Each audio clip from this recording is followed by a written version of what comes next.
Hello, कैसे हैं आप लोग।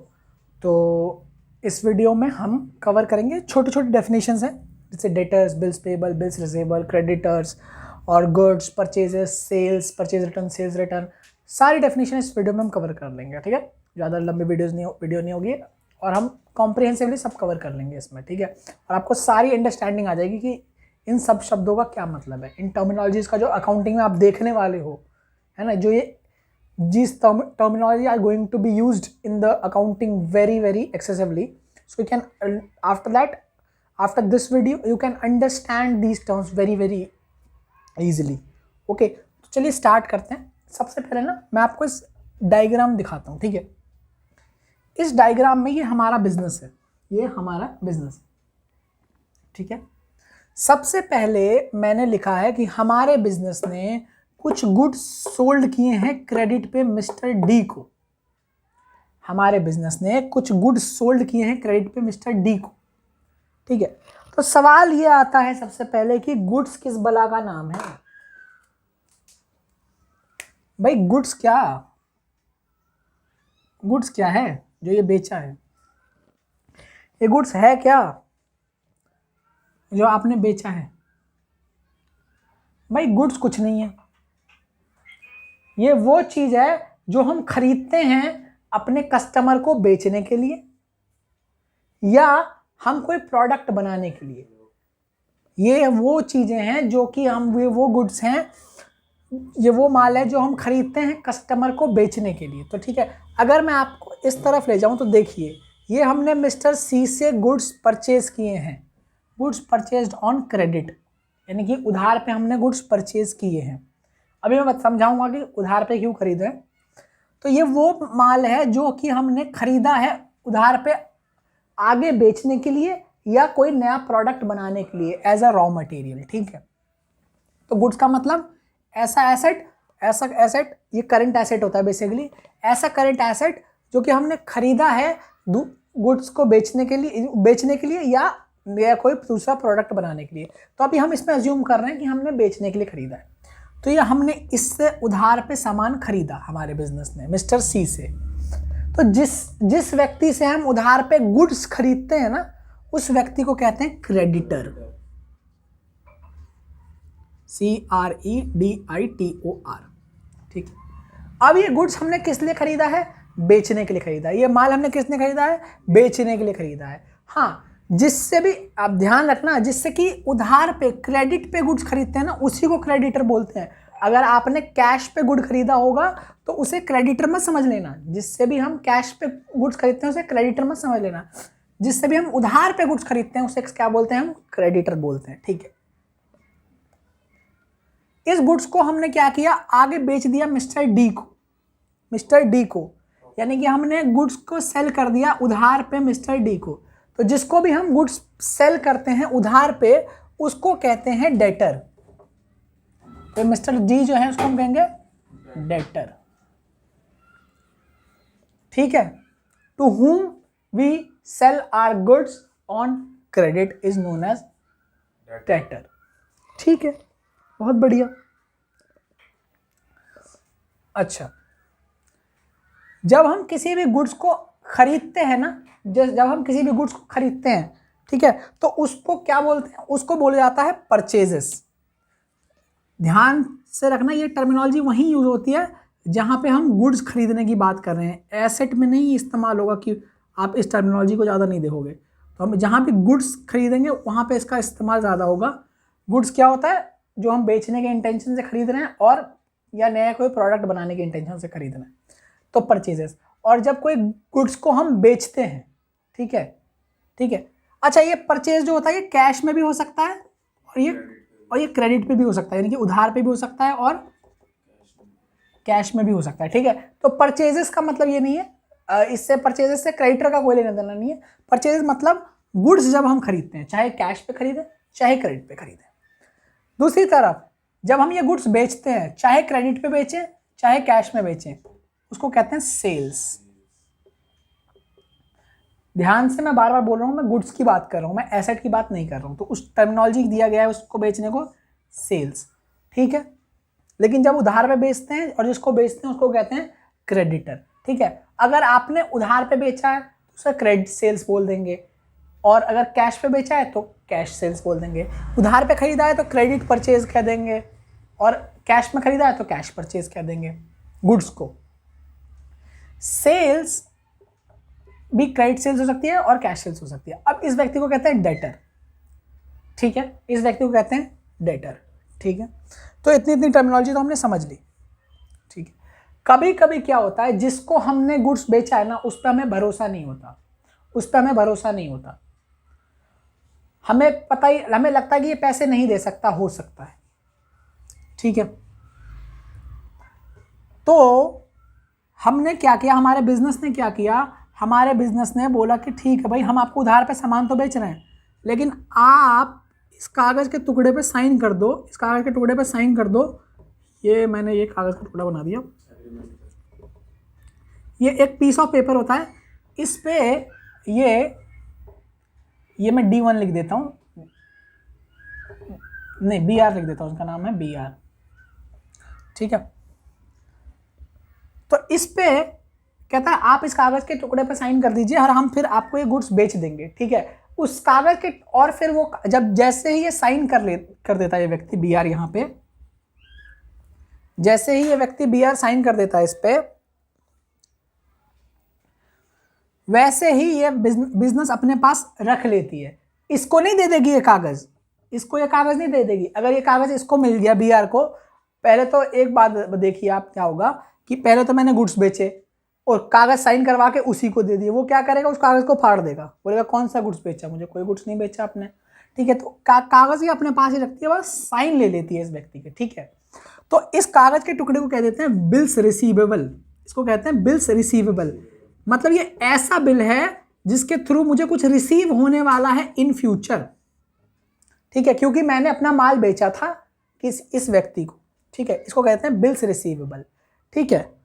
इन दोनों का जो कॉम्बिनेशन होता है, यानी कि डेटर प्लस बिल्स रिसीवेबल, इन दोनों के कॉम्बिनेशन को ट्रेड रिसीवेबल्स कह देते हैं। क्या कह देते हैं, ट्रेड रिसीवेबल, ठीक है।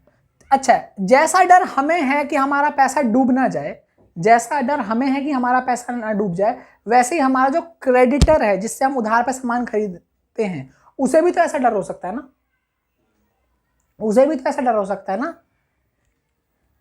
तो उसको जब ऐसा डर होता है तो वो भी सेम यही चीज करता है, वो भी एक बिल बनाता है, हमें दे देता है, ठीक है।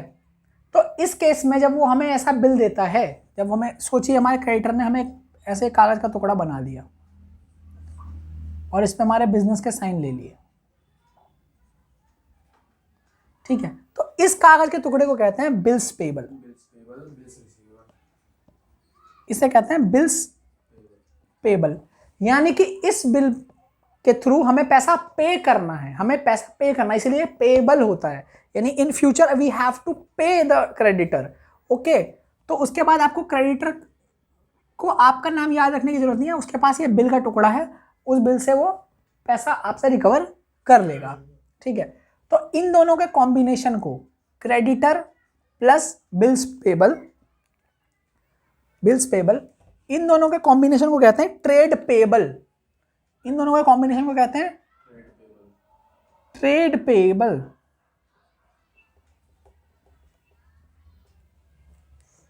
Trade payable.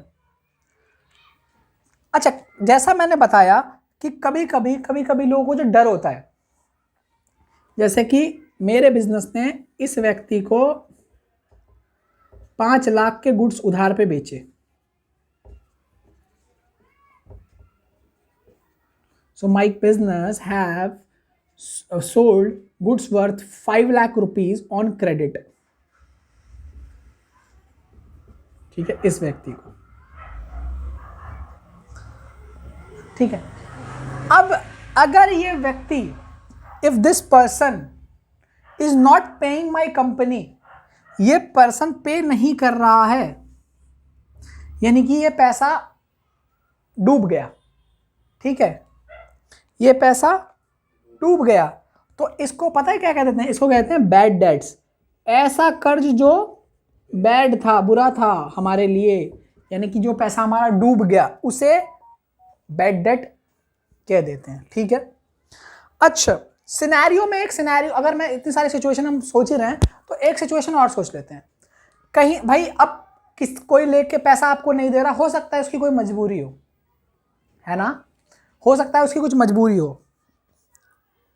There might be a situation कि he is in a problem and he is unable to pay you, है ना। तो हो सकता है उसके पास अचानक से पैसे आ गए और उसके पास 2 लाख आए। तो इस out of this 5 lakh, out of this 5 lakh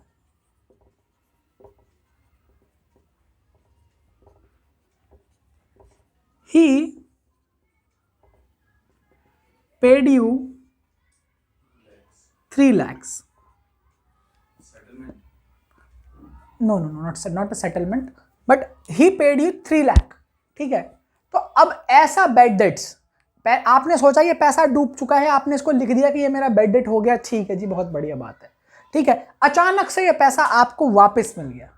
ठीक है, तो अब आप पहले से इसको डूबा पैसा समझ चुके हो, लेकिन जब ये पैसा अचानक से अब आपके पास वापस आ जाएगा, suddenly you got this 3 lakh, then you will record this 3 lakh, you will record this 3 lakh as bad debt recovered. फिर इसको एक टर्मिनोलॉजी दी जाती है कि मेरा जो बैड डेट था वो रिकवर्ड हो गया। क्या बोलते हैं उसको? बैड डेट रिकवर्ड, माने रिकवर हो गया है। ठीक है,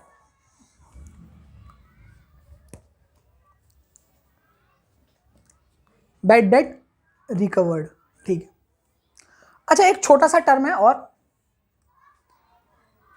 स्टॉक और इन्वेंट्री। स्टॉक और इन्वेंट्री क्या होता है, मैं सिंपल ऐसे डायरेक्ट बता देता हूँ, टर्मिनोलॉजी यहाँ लिख देता हूँ मैं। जब इसने गुड्स खरीदे, या मान लो आप ये जो गुड्स खरीदे, तो सारा का सारा गुड्स नहीं बेचा, इसको थोड़ा सा गुड्स बेचा इसमें से, और थोड़ा सा उसके पास पहले बचा हुआ है जो कि उसने नहीं बेचा है, अनसोल्ड मटेरियल। तो दैट अनसोल्ड मटेरियल, ठीक है, या अनसोल्ड रॉ मटेरियल, उसको क्या कहते हैं? स्टॉक कहते हैं या इन्वेंट्री कर देते हैं। यानी कि मेरे स्टॉक में इतना माल बचा हुआ है, ठीक है, जो गुड्स उसने नहीं बेचे हैं अभी किसी को। ठीक है, तो the stock lying, sorry, the goods lying remain unsold is known as stock और इन्वेंटरी। ठीक है जी। अच्छा, 2 टर्मिनोलॉजी और कर लेते हैं हम, और उसके बाद फिर हम इसको एंड कर देंगे। ठीक है। कभी कभी क्या होता है, आपने कोई माल बेचा, आपने कोई सेल करी, ठीक है, कैश पे करी, क्रेडिट पे करी, डजंट मैटर एट ऑल, ठीक है, but you have sold some goods to this person and this person found your goods defective या फॉल्टी। इस आदमी को लगा कि आपने जो गुड्स भेजे हैं वो घटिया क्वालिटी के हैं एकदम, तो अगर घटिया क्वालिटी के गुड्स किसी को बेचोगे तो वो वापस कर देगा, हाँ या ना? He will return those goods. तो इस डेटर ने सोचो आपको कुछ गुड्स रिटर्न कर दिए,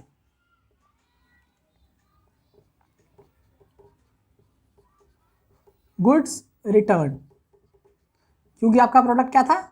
डिफेक्टिव था।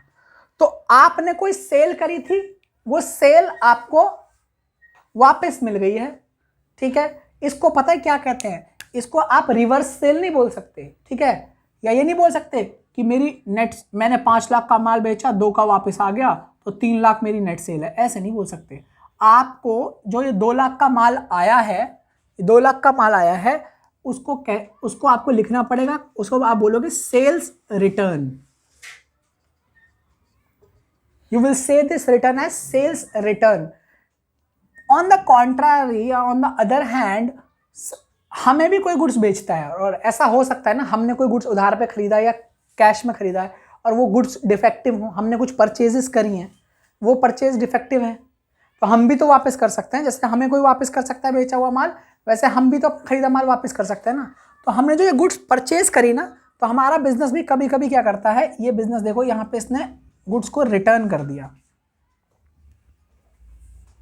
तो इसको पता क्या कहते हैं? Purchase return. ये देखो, ये इसको कह देंगे परचेज रिटर्न, ठीक है।